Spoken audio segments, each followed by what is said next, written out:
Question number जो 1 है part D, इसमें अगर आप अपने फ्रैक्शन को देखें तो 1/x³ - 1 है। ठीक है,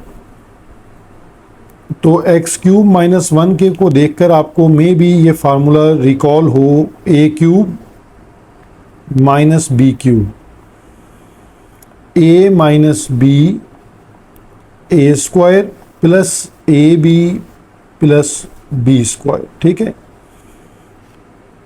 ये फार्मूला आपको याद आना चाहिए, b²। अब आप इसको अकॉर्डिंग टू x³ - 1 का क्यूब करके अगर आप इस पे फार्मूला अप्लाई करते तो क्या होता, x - 1 x², ab यानी x1 x, 1 का स्क्वायर 1, ये इस तरह फैक्टराइज हो जाता। तो यहाँ इसका मतलब है कि आपके पास जो क्वेश्चन है वो ये गिवन है x - 1 और x² plus x plus 1 dx को इस तरह साइड पे लिख लें, या dx 1 dx करके सिर्फ जस्ट dx भी न्यूमिनेटर लिखा जा सकता है। ठीक है, अब आप यहाँ ये नोट करें कि ये फैक्टर जो x - 1 है ये लीनियर फैक्टर है। ठीक है, और रिपीटेड नहीं है, और ये फैक्टर क्वाड्रेटिक फैक्टर है। ठीक है, दोनों फैक्टर की पहचान, क्योंकि एक में x की पावर 1 है और एक में x का स्क्वायर है, और x² प्लस x प्लस 1 को आप रिड्यूस नहीं कर सकते, इसे आप फैक्टराइज नहीं कर सकते। तो जब आप इसको फैक्टराइज नहीं कर सकते तो अब आपने सपोजिशन क्या करनी है, इसको आप समझेंगे कि हमारे पास ये रैशनल फ्रैक्शन है x - 1 x² plus x plus 1 equal to linear factor, तो उसी तरह a/x - 1 प्लस क्वाड्रेटिक फैक्टर हमेशा bx प्लस c की सपोजिशन में लिखा जाता है, तो x² प्लस x प्लस 1, ये वही हमारे पास इक्वेशन नंबर 1 कंसीडर हो गई। अब हम इसका नेक्स्ट स्टेप, आपको याद हो गया होगा कि हम इसका एलसीएम लेते हैं।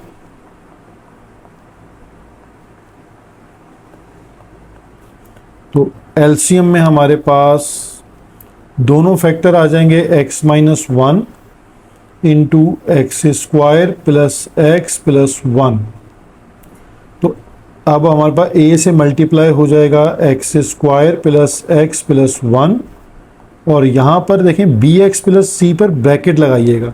ये स्टूडेंट ब्रैकेट नहीं लगाते तो भी मल्टीप्लिकेशन एरर से सारा क्वेश्चन 0 मार्क हो जाता है। ठीक है, bx plus c as it is और x - 1 मल्टीप्लाई हुआ।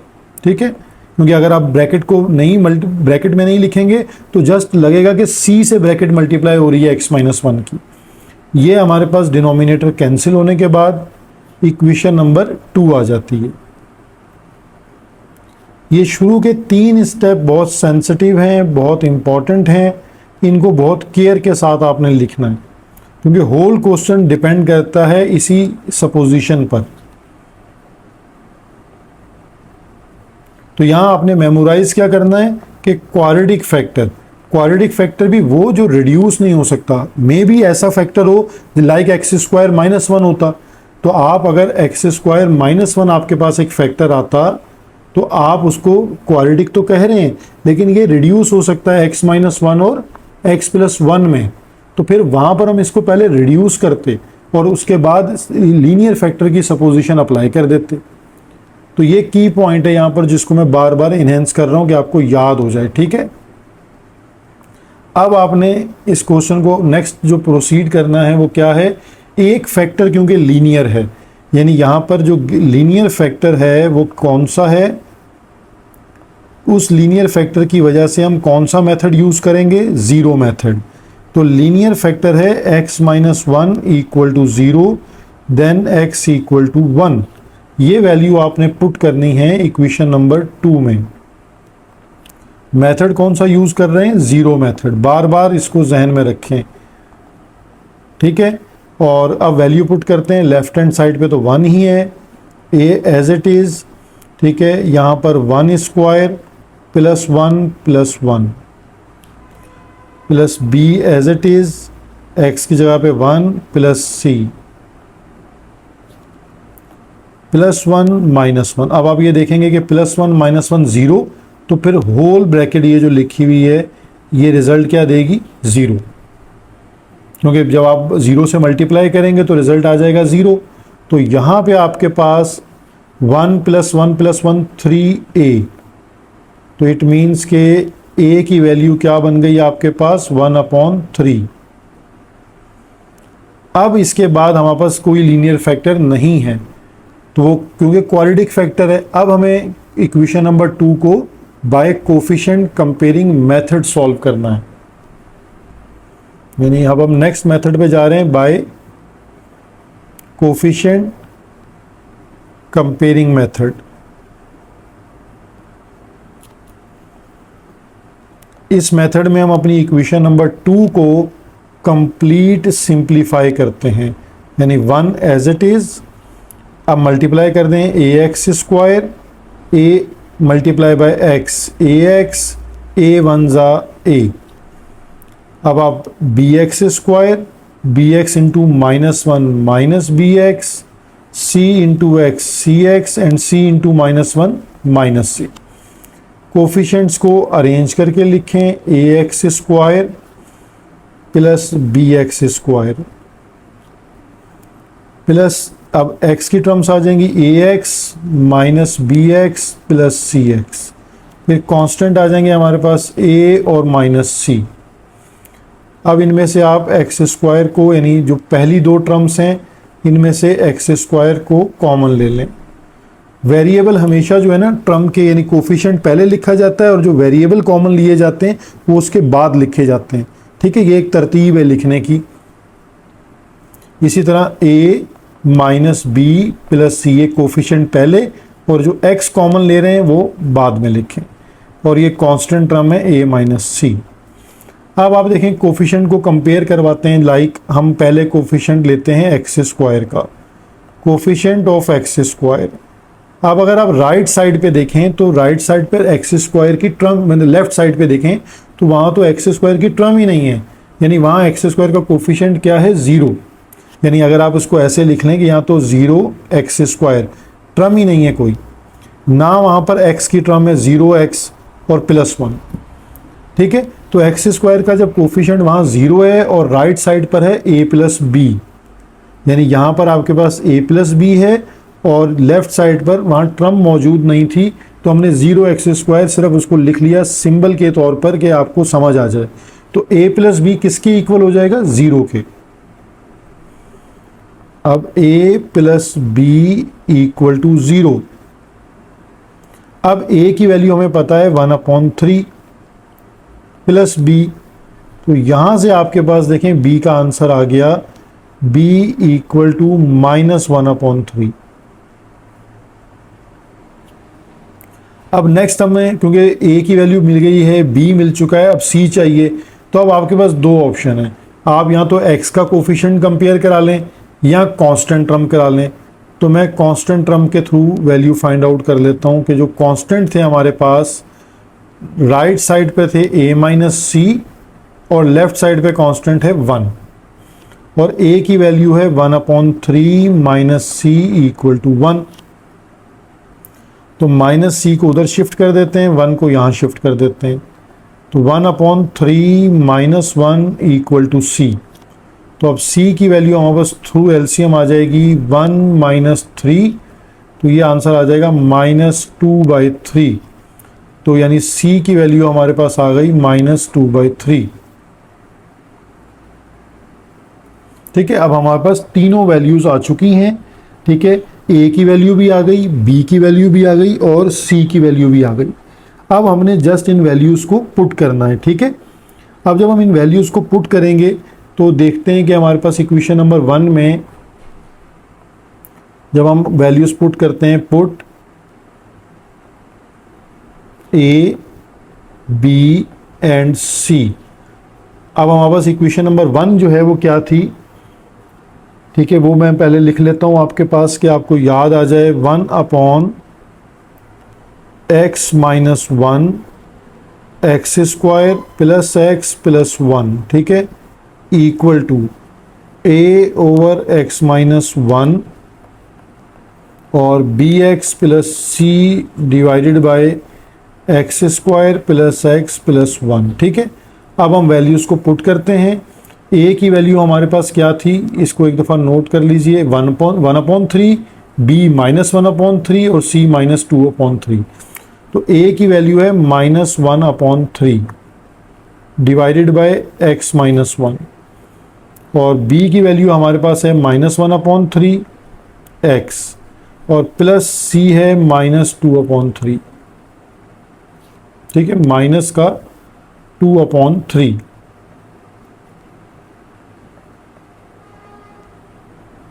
और divided by x square plus x plus 1। ठीक है, यहाँ तक ये स्टेप आपको होपफुली क्लियर हो गया होगा। अब हमने इसमें क्या चीज़ करनी है कि थोड़ा सा इसको एडजस्ट करते हैं। एक तो डिनोमिनेटर देखें आपस में मल्टीप्लाई हो जाएंगे, यानी -1 एज इट इज़ और 3 मल्टीप्लाई हो जाएगा x -1 से। यहाँ ऊपर पहले 1/3 आपको जो ये टर्म्स हैं दोनों, इनमें 1/3 देखें कॉमन नज़र आ रहा है या -1/3 कॉमन नज़र आ रहा है।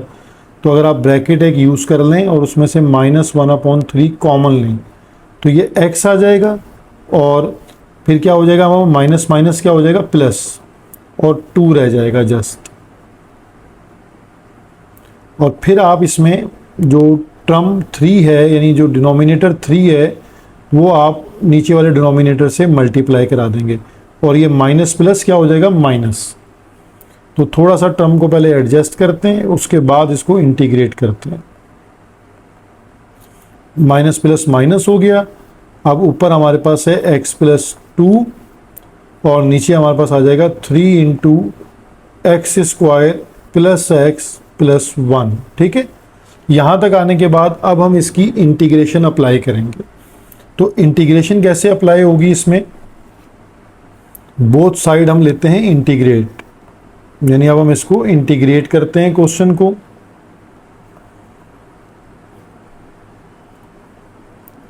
लेफ्ट हैंड साइड पर भी इंटीग्रेशन अप्लाई कर देते हैं, x -1 into x square plus x plus 1 dx और राइट साइड के भी दोनों कंपोनेंट्स पर इंटीग्रेशन को अप्लाई कर देते हैं। ठीक है,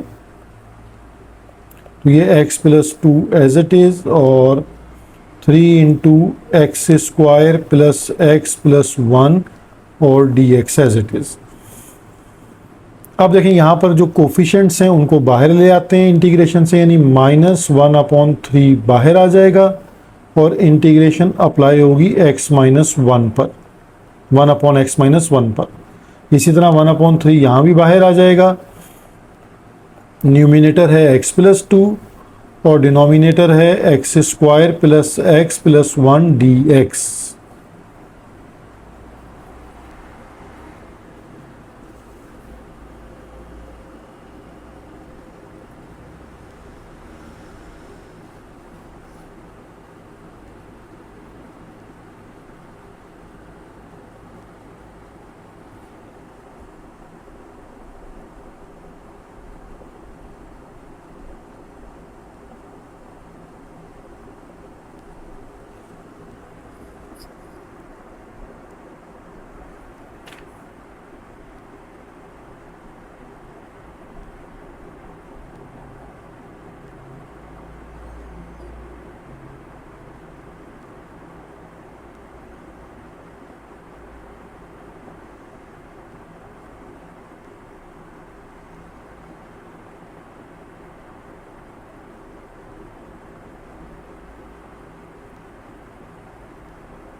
देखिए इसमें इंटीग्रेशन में जो फर्स्ट कंपोनेंट है यहाँ तो वही ln वाला अप्लाई होगा, ठीक है।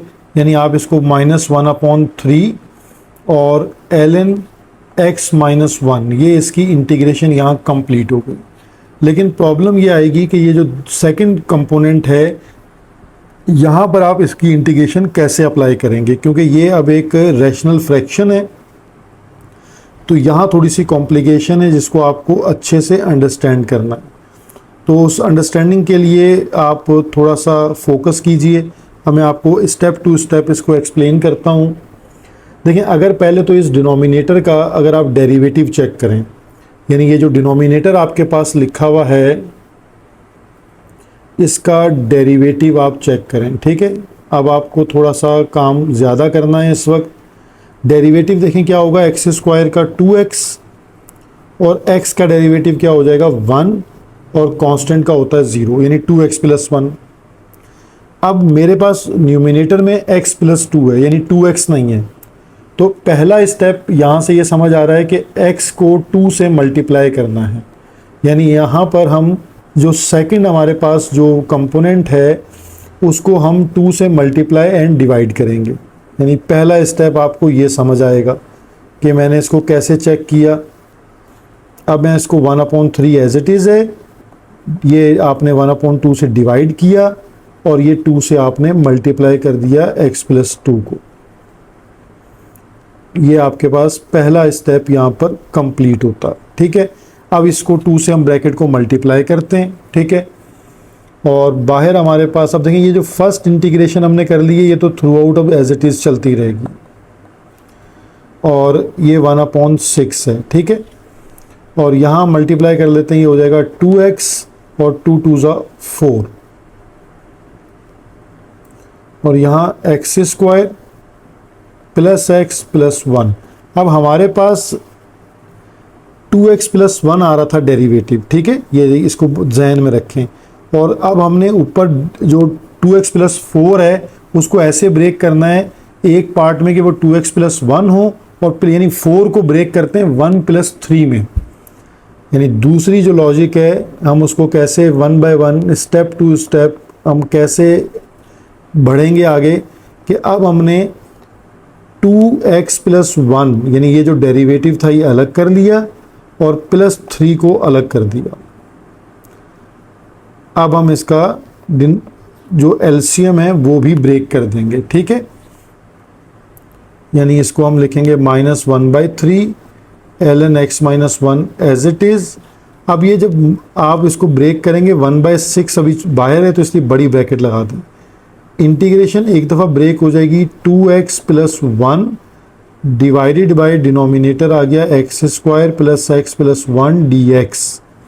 और दूसरा आपने ब्रेक कर दिया इंटीग्रेशन यानी 3/x² + x + 1 और dx देन ब्रैकेट क्लोज। अब -1/6 जो बाहर है इसको भी मल्टीप्लाई करते हैं, ठीक है, ताकि ये सिंप्लीफिकेशन भी साथ साथ हो जाए। -1/3 ln x - 1 as it is -1/6 और integration 2x + 1 divided by x² + x + 1 dx। ये अलग हो गई। -1/6 इसके साथ भी आ जाएगा और ऊपर से वो जो 3 है तो 3 भी आप बाहर ले आएंगे तो 1 की जगह पर आप इसको ऐसे लिख सकते हैं 3/6, ठीक है। तो एक स्टेप हमारा ज़रा बच जाएगा 3/6 और next integration as it is है x² + x + 1 dx। अब ये देखें यहाँ 3 1 ज़ा 3 3 2 ज़ा 6 तो यानी 1/2 बच जाएगा। अब एक स्टेप आप ये समझिए कि ये आपके पास फंक्शन है, ठीक है, और 2x + 1 उसका डेरिवेटिव ऊपर पड़ा हुआ है। यानी ये एक फंक्शन है x² + x + 1 का आप डेरिवेटिव चेक कर लें। x² का आएगा 2x और x का आएगा 1 और 1 का हो जाएगा 0। ऊपर एग्जैक्ट डेरिवेटिव पड़ा है। तो आपको ऐसा क्वेश्चन जिसमें ऊपर आपके पास डेरिवेटिव हो नीचे आपके पास फंक्शन हो तो उसका इंटीग्रेट होता है ln f(x), ठीक है। तो यानी अब आपको ये समझ आ गया कि जो सेकंड कंपोनेंट था वो भी आपका मसला डिज़ोल्व हो गया, उसका इंटीग्रेशन आपको मिल गया, यानी -1/3 ln x - 1 as it is, -1/6 as it is. अब ln फंक्शन है x² + x + 1, ये मसला यहाँ ख़त्म हो गया, -1/2, और अब लास्ट इंटीग्रेशन आपके पास है 1/x² + x + 1 dx। अब आपको लास्ट इंटीग्रेट को रिजॉल्व करना है, लास्ट कंपोनेंट की इंटीग्रेशन कैसे करनी है, ये एक अलग मेथड है, ठीक है। इसीलिए कहते हैं कि कैलकुलस जो है वो बहुत जानलेवा चीज़ है, ठीक है। अब आप x² + x + 1 जो है, अब हम लास्ट कंपोनेंट को फोकस कर रहे हैं, पहले दो कंपोनेंट्स हमारे इशू रिजॉल्व हो चुके हैं। अब लास्ट कंपोनेंट में x² + x + 1 जो आपके पास डिनोमिनेटर है, इसको कंप्लीटिंग स्क्वायर के फार्मूले से होल स्क्वायर फार्मूला में बंद कर दो। अब वो कैसे होगा, a का स्क्वायर है आपके पास 2a का मतलब क्या है x, और b में आपको क्या चाहिए होगा 1/2, ठीक है, क्योंकि 2 से 2 कैंसिल हो तो दोबारा आपके पास x बच जाए।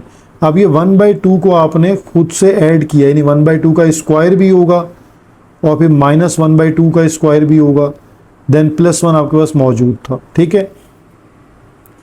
अब ये कंप्लीटिंग स्क्वायर जिस बच्चे को नहीं आ रहा, फिर उसको थोड़ा सा मैट्रिक क्लास के जो क्वाड्रेटिक चैप्टर था उसको रिवाइज करना चाहिए। ये हमने यहाँ से देखे यहाँ तक फार्मूला क्लोज किया है।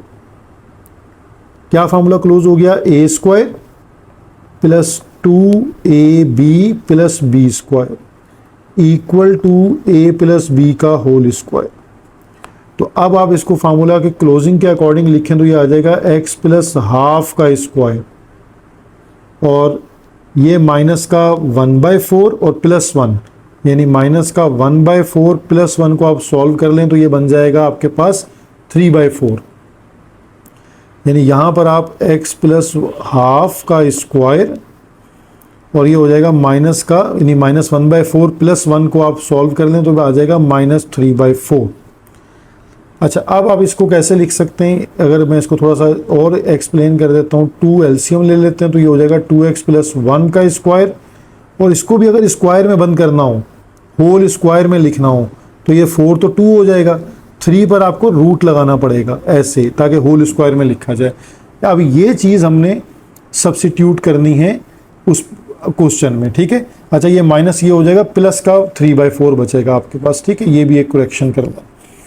अच्छा, अब आपके पास जो है इसको हम अपनी लास्ट जो स्टेप है उसमें पुट करते हैं, यानी हमारे पास यहाँ इंटीग्रेशन बन रही है -1/3 ln x - 1 -1/6 ln x² + x + 1, ठीक है, और लास्ट में -1/2, और इंटीग्रेशन में हमारे पास 1/, में हम ये पुट कर देंगे 2x + 1/2 का होल स्क्वायर, और प्लस √3/2 का होल स्क्वायर dx। अब यहाँ आपको एक फार्मूला दोबारा याद आना चाहिए, नहीं याद आ रहा तो फिर आपको याद करने चाहिए फार्मूले, 1/x² + a² dx। इंटीग्रेशन है 1/a टेंजेंट इनवर्स x/a, ठीक है। ये इस फार्मूला के अकॉर्डिंगली थर्ड वाला भी हमारे पास डिसॉल्व हो जाएगा, ठीक है। तो और हम जो क्वेश्चन लेके चल रहे हैं वो है आपके पास 1/x³ - 1 dx, जिसका फर्स्ट कंपोनेंट है -1/3 ln x - 1, सेकेंड कंपोनेंट की इंटीग्रेशन थी -1/6 ln x² + x + 1 -½ as it is. यहाँ हम बड़ा फार्मूला ब्रैकेट लगाकर अब हम अपना फार्मूला यूज़ करते हैं 1/a, तो 1/a है √3/2, ठीक है। टेंजेंट इनवर्स x आपके पास है 2x + 1/2, और उसके बाद √3/2, ठीक है। और अब आप अपना ब्रैकेट को क्लोज कर दें। तो यहाँ 2 से 2 कैंसिल हो जाएगा और ये 2 रेसिप्रोकल हो जाएगा। तो ये हमारी यहाँ अब इंटीग्रेशन ऑलमोस्ट कंप्लीट हो गई। -1/3 ln x - 1 -1/6 ln x² plus x plus 1 -1/2, ये हो जाएगा आपके पास 2/√3 tangent inverse 2x plus 1 divided bye √3। अब बस लास्ट स्टेप में ये 2 से 2 कट कर देते हैं। तो फाइनल स्टेप में कांस्टेंट ऑफ इंटीग्रेशन के साथ हम अपना आंसर लिख लेते हैं। तो ये क्वेश्चन तो आपको कई बार प्रैक्टिस करना पड़ेगा और ये इंटीग्रेशन के जो मैंने आपको तरीके बताए हैं इनको बहुत ज़्यादा प्रैक्टिस करनी पड़ेगी, तब ये एग्ज़ाम में आपको मेमोराइज होंगे, याद आएंगे आपको। ठीक है, -1/√3 tangent inverse 2x plus 1 divided bye √3 plus constant of integration. तो ये आपके साथ आपका टीचर है मिस्टर मैथ। बाकी चैनल को लाइक कीजिए, सब्सक्राइब भी कीजिए और अपने दूसरे स्टूडेंट्स के साथ शेयर भी कीजिए। ठीक है, और अब भी कोई स्टेप नहीं समझ आ रहा तो कमेंट करके आप पूछ सकते हैं।